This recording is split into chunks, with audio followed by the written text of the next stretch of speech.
Saya Rizka Sukitra akan bertugas sebagai moderator dalam debat hari ini. Selamat datang dalam debat publik bersama apakah vaksinasi tetap efektif dan layak jika dilakukan hingga prosesnya menimbulkan kerumunan dan risiko penularan baru. Tim Pro akan mendukung vaksinasi meskipun terdapat kerumunan, sedangkan tim Kontra akan mengkritisi pelaksanaannya jika membahayakan. Tujuan debat ini adalah untuk memahami berbagai sudut pandang secara kritis namun tetap menghargai perbedaan. Aturan debat, setiap tim akan diberikan waktu 3 menit untuk menyampaikan argumen pembuka. Kemudian dilanjutkan sesi adu argumen dan tanya jawab antara tim. Setelah itu, masing-masing tim akan memberikan pernyataan penutup. Mohon untuk menjaga waktu dan menghormati giliran berbicara. Harap kita semua dapat menjunjung tinggi etika berdiskusi dan saling menghargai. Baik, mari kita mulai dengan pernyataan pembukaan dari tim Pro. Waktu Anda 3 menit. Silakan dimulai.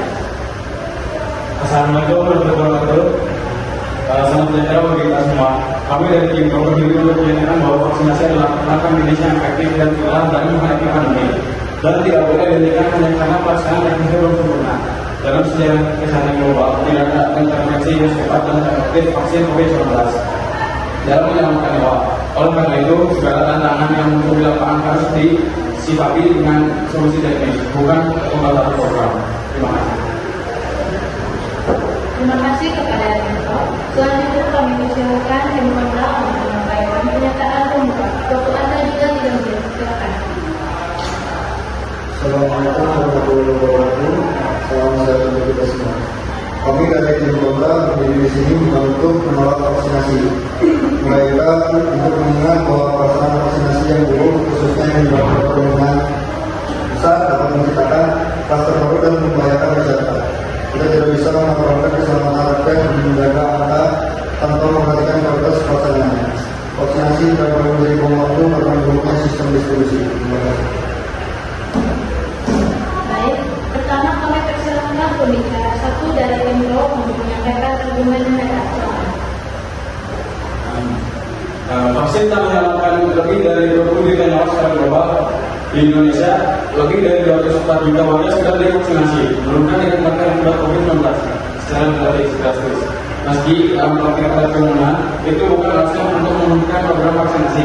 Kita bisa membenahi teknis pelaksanaannya dan programnya. Manfaat vaksin jauh lebih besar daripada risikonya.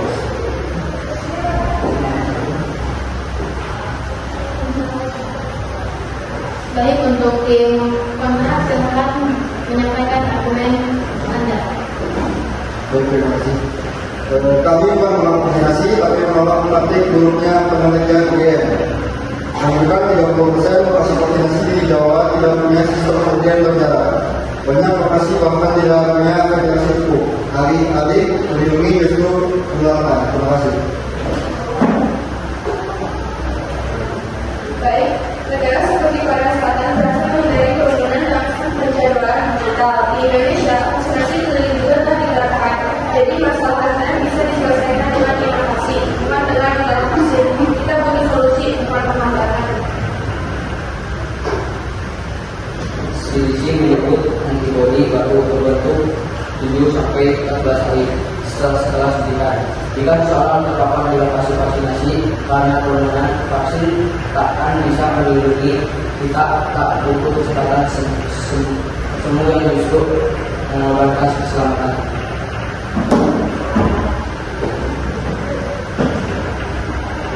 Kami sepakat pelaksanaan harus ditingkatkan.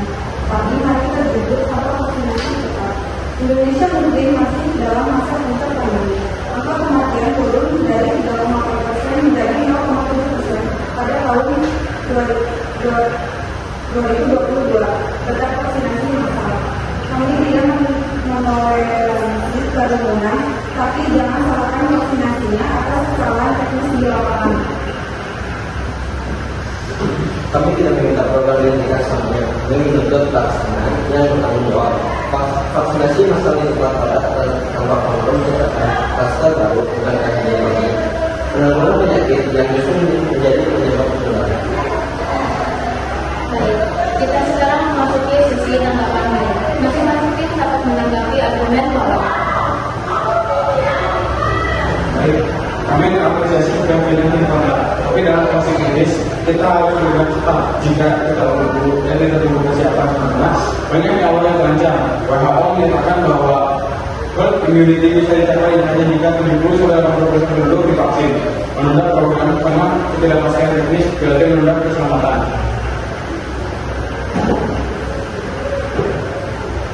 Cepat bukan berarti sembrono, tapi tidak meminta vaksinasi. Kami minta pelaksanaan direvisi. Banyak warga pedesaan tetap punya akses ke informasi digital untuk penjadwalan. Pemerintah jangan hanya targetkan angka, tapi perhatikan kualitas layanan. Kami tidak menyatakan kabar justru kami mendorong penggunaan kesehatan berbasis RT. Vaksinasi berbasis sekolah, rumah ibadah, dan puskesmas terpilih. Vaksin tetap dilakukan, tapi secara lebih ramai. Intinya lanjutkan, tapi kita lakukan pengelolaan. Kita jangan mengabaikan masyarakat dan statistik kalau dalam berdiri luar, maka sistem harus produk. Gunakan pendekatan berbasis komunitas, dilakukan oleh kota, dan pastikan vaksinasi dilakukan dan menciptakan di sekolah. Jangan paksakan jika bisa.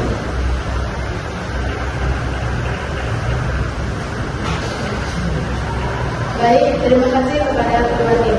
Debat ini menunjukkan bahwa vaksinasi adalah kebutuhan, namun harus dibarengi dengan kesadaran teknis, sosial, dan etika pelaksanaan. Semoga perdebatan ini menjadi bahan refleksi